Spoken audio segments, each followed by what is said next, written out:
Hér sest hjá mér Einar Steingrímsson, stærðfræðingur, prófessor við Háskólann í Reykjavík og Friðrik Erlingsson, rithöfundur. Einar, þetta skrýtnir atburðir, við vorum að ræða það áðan að stjórnmálamennin væri ekki í sambandi.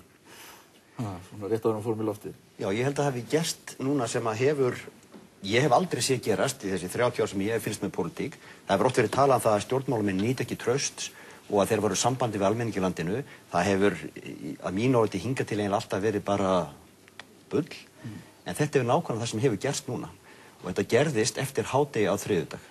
Að eftir hádegi á þriðjudag þá fundu 2/3 hlutar þjóðarinnar að það sem að mótmælendur voru að segja niður á Austurvelli var nákvæmlega það sem að þjóðin vildi segja við stjórnmálamenn.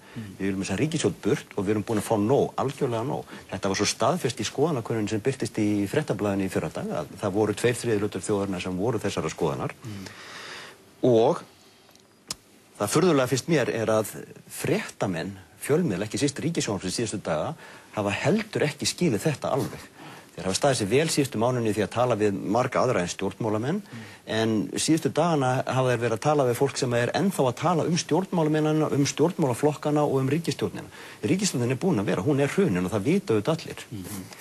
En það sem við ættum líka miklu frekar að vera að tala um núna, það er ekki þetta hrun stjórnmálaflokkana og hrun stjórnarna. Það er alveg á hreinu að það er búið spil, þessi ríkisstjórn. Það sem við ættum að vera að tala um er framtíðin og ekki hvaða flokkar muni standa sér best eða hverju muni ganga best í næstu kosningum. Það verða einhverjar breytingar þær í þeirri fjöðurauðsamkeppni. En svo framalega sem það er það eina sem gerist, að það verði kosningar og það verði kosið upp á nýtt, að þá verður samt myndu upp úr því ríkisstjórn sem verður með þessu sömu flokkum og sitja núna. Það er nánast örugt að minnstakosti annar þeirra flokka sem sitja núna í þessari ríkisstjórn sem að 2/3 hluta þjóðarinnar vilja út í hafsauga mun sitja þeirri ríkisstjórn. Sko nú er talað um kosningar í vor, ekki Geir vill hvað er að tala um 9. maí og eitthvað svona og það bendir allt til þess að það verði kosningar í vor. Vinstri grænir vilja náttúrulega að fara í kosningar því þeir sjá fram á mikinn kosningasigur. En ég veit að þú hefur verið þeirra skoðunar að það sé varasamt að fara í þessar kosningar. Já, ég held reyndar að það sé ekki aðalatriðið með þessar kosningar eða hvenær þær verða. Það má ekki vera aðalatrið. Við höfum einstakt tækifæri núna vegna þess að stór meirihluti þjóðarinnar er búin að missa trúna á þetta kerfi sem við höfum núna. Við eigum að nota þetta tækifæri og við eigum að búa til nýtt lýðveldi. Það er að segja, við eigum að kalla saman stjórnlagaþing, hvernig sem það verður gert, ég kann ekki tæknilegin á því, en það hlýtur að verða að gera það. Við þurfum að setja nýja stjórnarskrá og við þurfum að stofna nýtt lýðveldi. Og þetta hefur bæði tákrænt gildi, sem er mjög mikilvægt, en líka þá þurfum við að nota tækifæri að gera grundvallarlegar breytingar.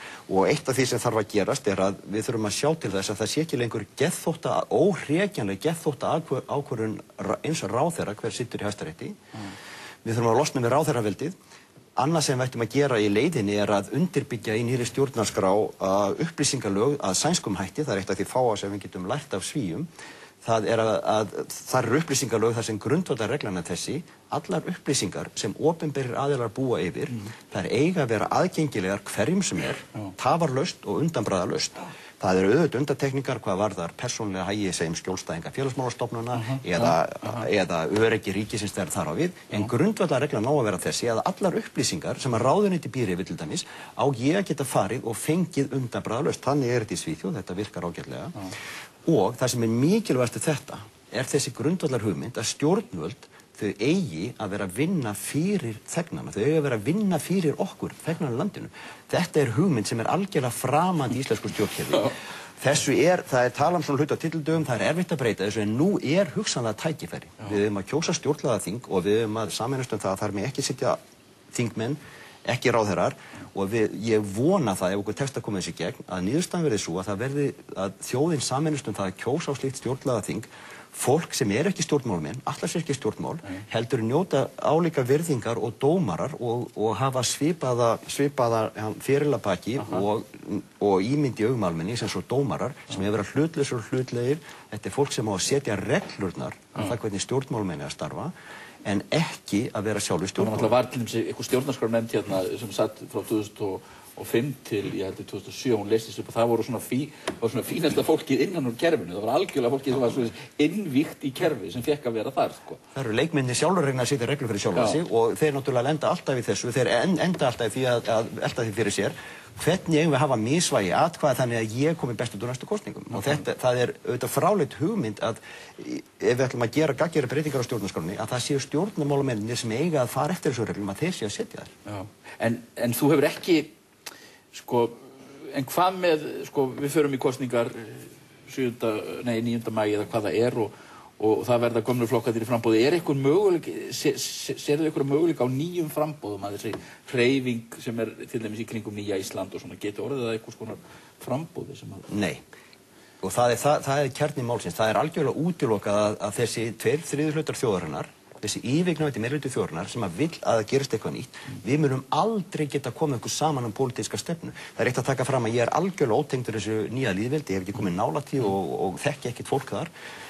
En það er mjög sláandi að þeir sem eru í forystu, það er fólk sem ég er yfirleitt algjörlega ósammála pólitík og hvað eina, en við getum öll sameinast þetta að við viljum setja nýja leikreglur. Við sem að viljum nýtt lýðveldi, nýja stjórnarskrá, við munum aldrei geta sameinast stjórnmálaflokk af því að við erum ekki sammála stjórnmálaskoðanir, en við getum verið sammála að setja nýja leikreglur. Friðrik, þú hefur verið að skrifa greinar sem ég hef nú verið að birta á vefnum hjá mér. Já, takk fyrir það. Það er bara gaman að því, en ég veit að þessar greinar hafa vakið mikla athygli og þú skrifaði til eina grein sem að bara yfirskriftina ef við slítum í sundur lögin, slítum við og friðinn. Já, sem er náttúrulega það sem búið að gerast. Þetta er náttúrulega tilvitnun í Þorgeir ljósvetningagoða. Sko, það eru ráðamenn sem hafa núna slítið lögin og þar með friðinn og súpa segði það því að það blasi við. Allt sem Einar var að segja, ég get bara tekið undir með honum það. Þessar breytingar þurfa að gerast. Ég óttast þessar kosningar 9. maí, Sjálfstæðisflokkurinn búinn að panta 9. maí fyrir alþingiskosningar. Já. Mér líst illa á það. Ég held við ættum að fá þjóðstjórn strax og hafa stjórnlagaþingskosningar í vor. Vegna þess að sú vinna hið nýja kerfi, nýja stjórnarskrá, hún verður að hefjast strax. Já. Og sko, hvað óttastu við kosningar í vor? Já, við sjáum bara strax hvað byrjar að gerast. Pólitíkusar eru byrjaðir að rífast og skamma hvern annan og bíta hvern annan á barkann og allt í einu eru brýnumál dagsins ekki lengur efst á blaði. Já. Hjá þeim sjálfum. Við erum að tala flokkapólitík. Já, flokkapólitík. Og einhvern veginn hef ég á tilfinninguna að fólk sé rosalega að fólki fylgist bara flokkapólitíki vera dálítið framandi núna. Já, það sé rosalega lítil eftirspurn eftir fólki sem talar á flokkspólitískum nótum. Flokkapólitíkin hefur bara sýnt sig vera vanhæfa. Það er alveg sama á hvaða flokk við erum að horfa. Og við vitum það að núna er mikil sveifla náttúrulega til vinstri og sem er bara eðlilegt í stöðunni, horfum bara svona kalt á þetta. Og ég er ekkert viss að það sé endilega betra meðan að kerfið er ónýtt. Þá skiptir ekki máli hverju sittar. Bestu velmeinandi menn hafa alla tíð farið í stjórnmál, bæði hér á Íslandi og annars staðar, en endað einhvern veginn. Eins og stjórnmálamenn dagsins í dag hér á Íslandi eru búin að enda. Hvers vegna? Vegna þess að kerfið er megin gallað. Ekkert kerfi er náttúrulega fullkomið, en við getum svo sannarlega smíða fullkomnara og betra kerfi heldur en það sem við búum við núna. Og eitt af því er náttúrulega, lykilatriði er náttúrulega stjórnarskráin, síðan er náttúrulega kosningalögin. Þau þurfa algjörlega að endurskoða frá grunni.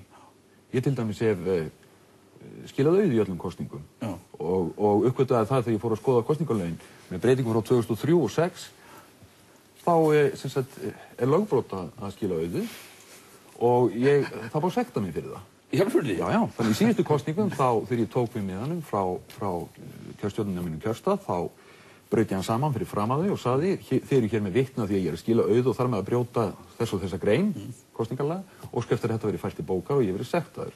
Það gerðist nú ekki en það hefði verið vissulega gaman að reka það mál fyrir dómi. Já, en hvað segirðu, ert að fara í, en þú ert að leggja til að hér verið stofnuð einhvers konar, stjórnmálamennirnir segið því frá verkinu eða þessi sem hafa verið þessum, það verið stjórnuð einhvers konar utanríkisstjórn eða þjóðstjórn eða... Já, ég kalla, í þessum pistli sem varst að vísa á þá talaði ég öldungaráðið, kallaði þetta öldungaráð, ráð okkar bestu manna og nefndi þar með þá manneski sem ég finnst að gæti leitt þetta, en það er náttúrulega að gerast samkvæmt lögum og í kosningum, en ég nefndi Vigdísi Finnbogadóttur fyrrverandi forseta vegna þess að mínum mati er hún ennþá móralskt forseti fólksins í landinu.